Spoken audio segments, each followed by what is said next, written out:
नमस्कार दोस्तों, स्वागत है आप सभी का सनातन सत्यलोजी चैनल पर। आज का जो हमारा यह वीडियो है, इसमें हम बात करने वाले हैं सकट चौथ व्रत के महत्व के बारे में कि क्यों महिलाएं सकट चौथ का व्रत रखती हैं। चलिए शुरू करते हैं। सकट चौथ व्रत का हिंदू धर्म में बहुत अधिक महत्व माना जाता है। यह व्रत हर वर्ष माघ मास की चतुर्थी तिथि पर रखा जाता है।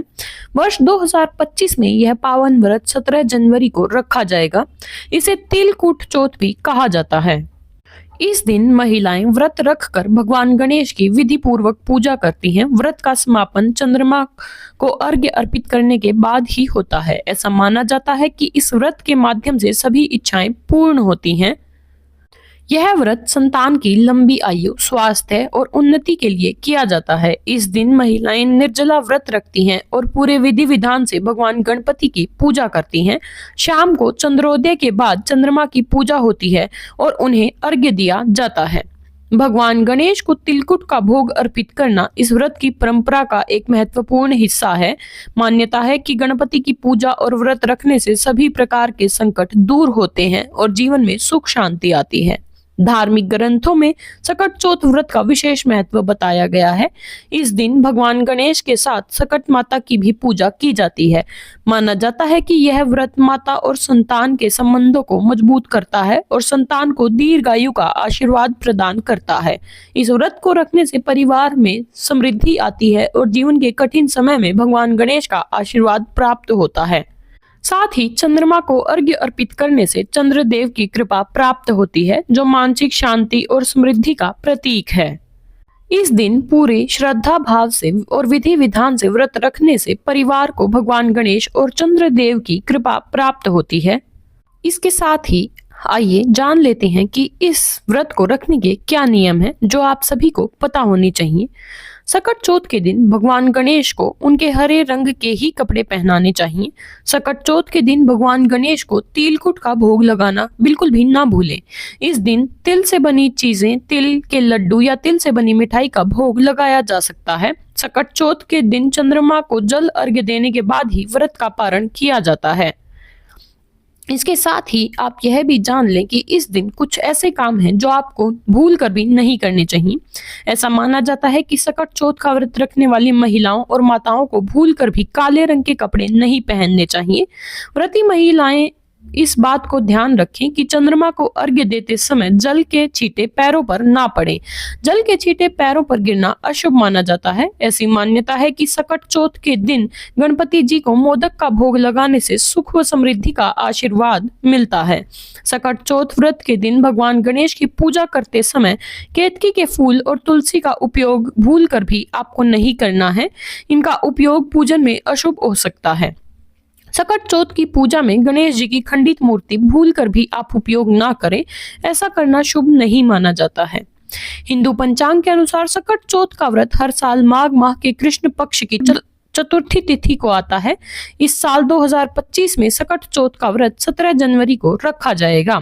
हिंदू पंचांग के अनुसार सकट चौथ को सकट, तिलकुटा चौथ, तिलकुट, वक्रतुंडी चतुर्थी और माघी चौथ के नाम से भी जाना जाता है। और मान्यता है कि सकट चौथ व्रत में गौरी पुत्र गणेश और सकट माता की आराधना करने से संतान की दीर्घ आयु की कामना होती है। साथ ही संतान के सुखी जीवन की भी कामना की जाती है। साथ ही चलिए जान लेते हैं सकट चौथ व्रत की कथा।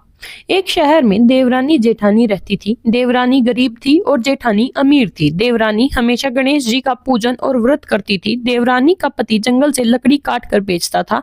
देवरानी का घर खर्च चलाने के लिए जेठानी के घर काम करती थी और शाम को बचा हुआ खाना लेकर आती थी। माघ महीने में गणेश जी का व्रत सकट चौथ देवरानी ने रखा। उसके पास पैसे नहीं थे, इसलिए उसने तिल व गुड़ लाकर तिलकुटा बनाया। पूजा करके तिल चौथ की कथा सुनी और जेठानी के यहाँ काम करने चली गई। सोचा शाम को चंद्र को अर्घ्य देकर जेठानी के यहाँ से लाया खाना और तिलकुट खाएगी।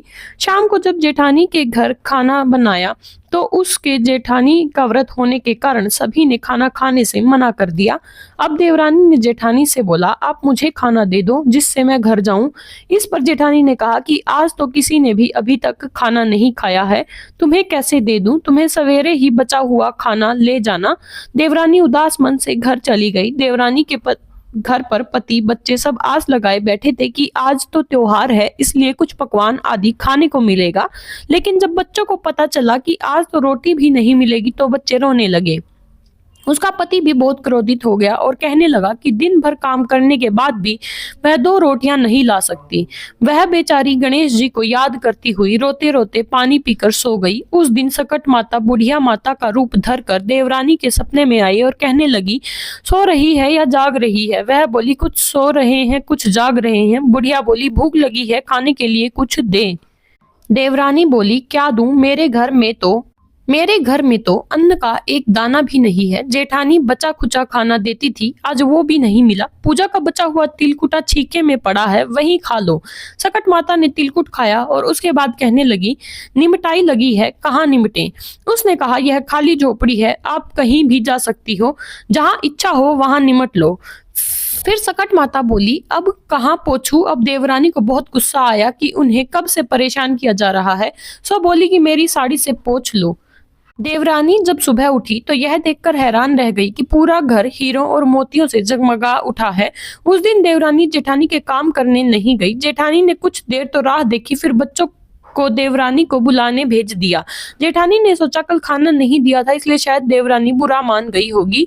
बच्चे बुलाने गए, तब देवरानी ने कहा कि बेटा, बहुत दिन तेरी माँ के यहाँ काम कर लिया। बच्चों ने घर जाकर माँ से कहा कि चाची का पूरा घर हीरों और मोतियों से जगमगा उठा है। जेठानी दौड़कर देवरानी के पास आई और पूछा कि यह सब कैसे हो गया। देवरानी ने उसके साथ जो हुआ वह सब कह डाला। उसने भी वैसा ही करने की सोची। उसने भी सकट चौथ के दिन तिलकुटा बनाया। रात को सकट माता उसके भी सपने में आई और बोली, भूख लगी है, मैं क्या खाऊं? जेठानी ने कहा कि आपके लिए छीके में रखा है, फल और मेवे भी रखे हैं, जो चाहे खा लो। सकट माता बोली, अब निपटे कहाँ? जेठानी बोली, मेरे इसी महल में कहीं भी निपट लो। फिर उन्होंने बोला कि अब पहुंचू कहाँ? जेठानी बोली, कहीं भी पहुंच लो। सुबह जब जेठानी उठी तो घर में बदबू गंदगी के अलावा कुछ भी नहीं था। हे सकट माता, जैसा आपने देवरानी पर कृपा करी वैसी सब पर करना।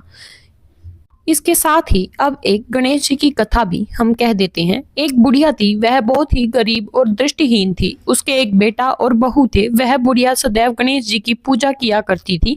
एक दिन गणेश जी प्रकट होकर उस बुढ़िया से बोले, बुढ़िया माँ, तू जो चाहे सो मांग ले। बुढ़िया बोली, मुझसे तो मांगना नहीं आता है, कैसे और क्या मांगू? तब गणेश जी बोले, अपने बेटे बहू से पूछकर मांग ले। तब बुढ़िया ने अपने बेटे से कहा, गणेश जी कहते हैं तू कुछ मांग ले, बता मैं क्या मांगू? तो बेटे ने कहा, माँ तू धन मांग ले। बहू से जब पूछा तो बहू ने कहा कि माँ पोता मांग ले। तब बुढ़िया ने सोचा कि ये तो अपने अपने मतलब की बात करते हैं।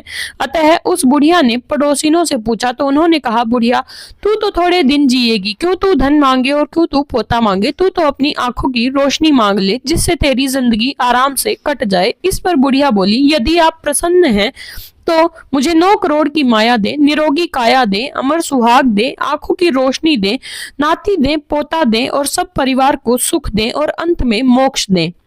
यह सुनकर गणेश जी बोले, बुढ़िया माँ, तुमने तो हमें ठग लिया, फिर भी जो तूने मांगा है वचन के अनुसार तुझे सब मिलेगा। और यह कहकर गणेश जी अंतर्ध्यान हो गए। उधर बुढ़िया माँ ने जो कुछ मांगा वह सब कुछ मिल गया। हे गणेश जी महाराज, जैसा तुमने उस बुढ़िया माँ को सब कुछ दिया वैसे ही सबको देना। उम्मीद है आपको हमारी यह जानकारी पसंद आई होगी। कृपया हमारे चैनल को लाइक व सब्सक्राइब करना न भूलें। हर हर महादेव।